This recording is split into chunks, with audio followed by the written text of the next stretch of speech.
Dahil sa paglaganap ng mga selfie ng mga Pinoy, tinagurian ngayong bilang selfie capitals of the world ang dalawang lungsod sa Pilipinas. Ito'y batay sa pag-aaral ng Time Magazine sa Instagram selfies sa buong mundo. Pasok din sa top 10 ang lungsod ng Cebu. Narito po ang ulat ni Bianca Piedad. Tinagurian ng Time Magazine ang Makati City at Pasig City bilang selfie capitals of the world. Inihayag ng Time editor na si Chris Wilson sa pahayag nito sa website ng magazine na isa na namang pagkilala ang maipagmamalaki ng financial center sa Pilipinas.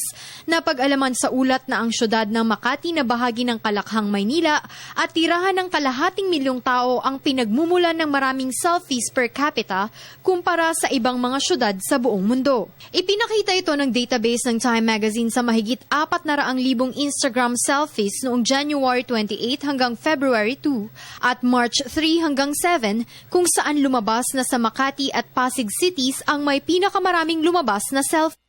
Inihanay din ng kilalang magazine ang Cebu City bilang ika-9 sa listahan ng top 10 selfie-taking cities in the world. Kamakailan nga ay naging popular din ang selfie ng Hollywood celebrities sa pangunguna ng American TV host na si Ellen DeGeneres sa Oscars. Ano nga ba ang selfie? Isa ito sa mga bagong salita na idinagdag ng Oxford Dictionary na ang ibig sabihin ay pagkuha ng sariling larawan media sites.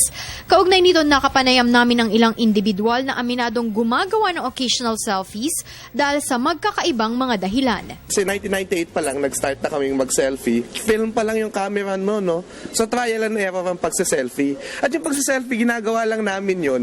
Pagka kunwari, nahihiya kaming magpakuha sa iba or walang ibang tao na ikaw lang mag-isa at kailangan mong magpakuha. Feeling ko, ang taas ng level of confidence ko eh. Tapos para sa akin, parang kapag nakikita ng mga tao na yung mga pictures ko ng selfie, parang somehow nakakagaan ng loob na tipong nakikita nila na nakangiti ka, na masaya ka, parang ganon. So para sa akin, ang pagsiselfie ay ibig sabihin nun, pagpapakita ng kasiyahan mo sa sarili mo. Para sa akin, ang selfie is a modern way of self-expression. Sa panahon ngayon, sa social media, hindi na effective yung plain text na lang na ipopost mo sa Facebook.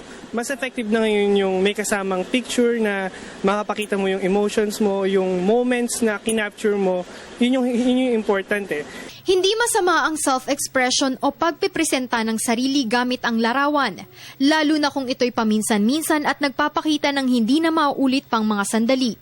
Pero kung nagiging kalabisan na ito lalo na sa araw-araw na nakakakita nito sa iba't ibang social media websites, panahon na rin siguro para pag-isipan na is-selfie na lang ang narcissism o sobrang pagmamahal sa sarili. Para sa Telebisyon ng Bayan, Bianca Piedad.